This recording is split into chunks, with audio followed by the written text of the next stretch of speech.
Moving on now, in our next story, the popular Nigerian prophet Chukwuemeka Cyril Ohanamere, widely known as Odumeje or Indaboski, has announced his intention to contest the 2027 presidential election.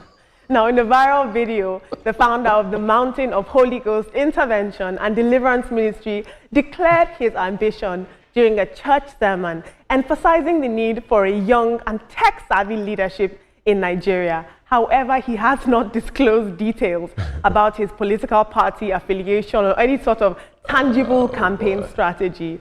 I will say that this is absolutely hilarious. We have serious coalition governments right now taking place. People are defecting. People are creating coalitions and strategic alliances against 2027. And here you have this man on one side of the country declaring his ambition, thinking that the political landscape is a thing to be played with.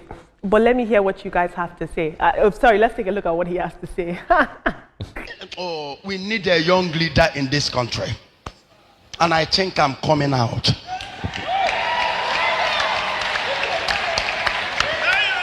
We need a young leader in this country as a president, a digital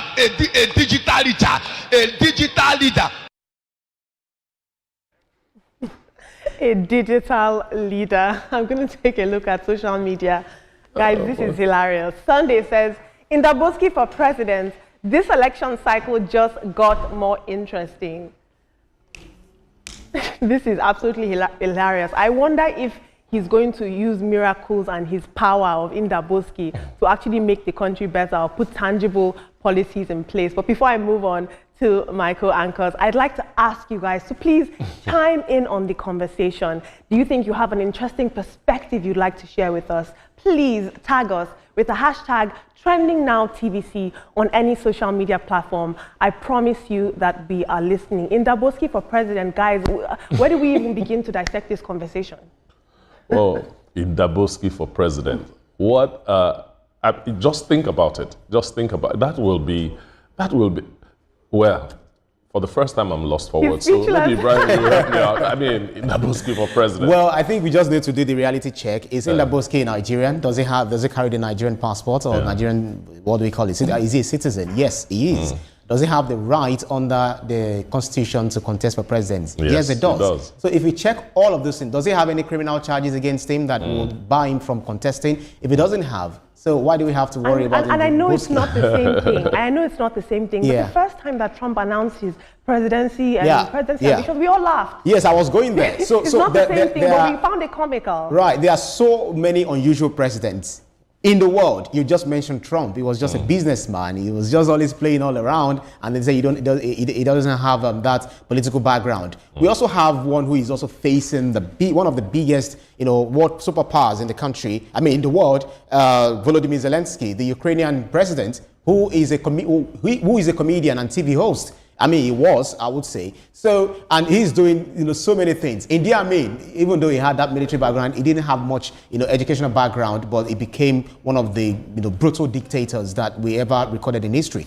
I can continue mentioning all of them. So many people who... Yeah, that may be true. That may be true. But for Indaboski to run for president, a whole lot of Nigerians won't take him seriously. Don't you want escapism? And everyone can be serious. I want miracles. I want tangible policies. No, he didn't say he's going to perform miracles. Certainly, because he's going to be working with two other arms of government, legislative arm of government and that of judiciary. So he won't be performing miracle. Yes, maybe Nigeria actually needs miracle at this point in time. But to have those thought processes, of things like that, I don't think he's a candidate at all. Probably... And I hate that I've made you guys discuss this, but I'm going to move on No, maybe he has a Midas touch. In our final story in international news, in a new twist on immigration policy, the Trump administration is now using a government app that was originally meant to help asylum seekers book appointments as a way for undocumented migrants to self-deport.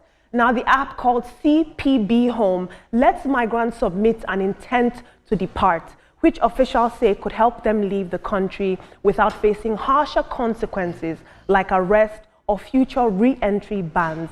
Basically, it's a way to get people to leave on their own instead of being forcibly deported. And this is just the latest move in the White House's ongoing crackdown on immigration.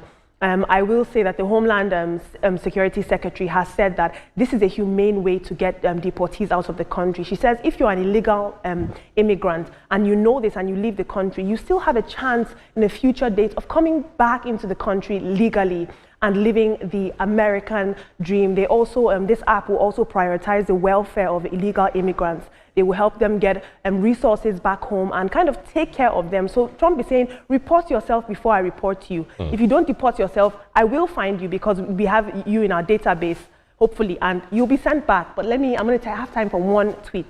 Let's take a look at that. Sovereign Stack says, this is brilliant. Let them self-deport.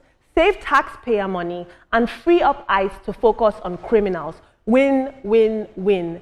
Democrats wanted an app to help illegals get in. Trump turned it into an app to help them get out. You love to see it. Illegal immigration isn't complicated. Simply enforce the law, shut down the border, and make it easy for them to leave. Problem solved. I will say that, Trump has taken a very hardline stance on immigration. And this is a more empathetic and humane approach, don't you think, to allow people to take accountability for their own immigration status?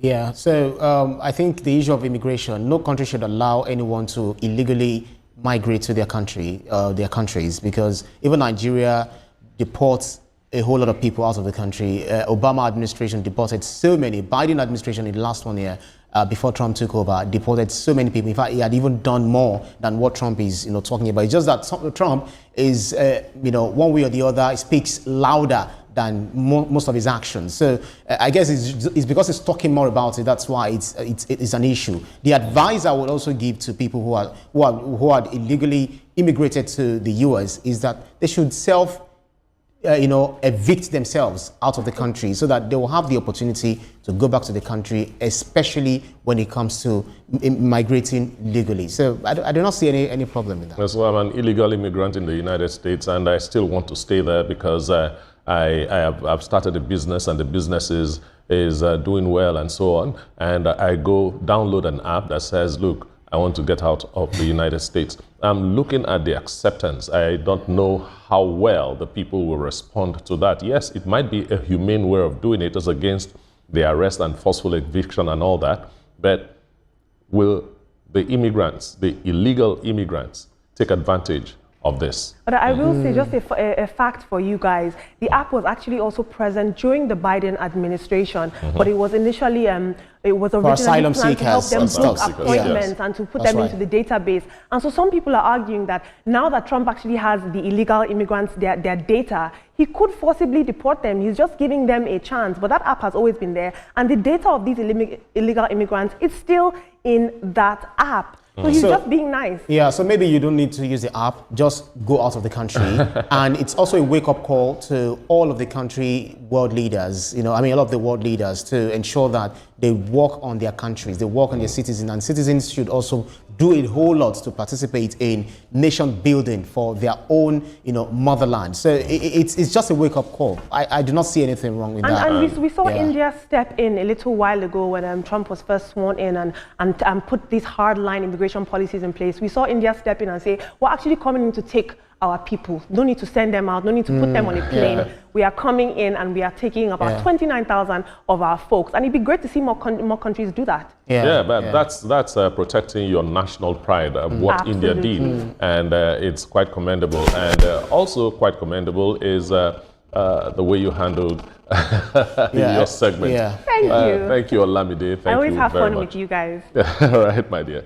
Well, let's tell you that the views and reactions of all our resource persons are theirs and have no connection with TVC News. That's it on the program today. My name is Odumeje, and thank you for being with us from the beginning till now.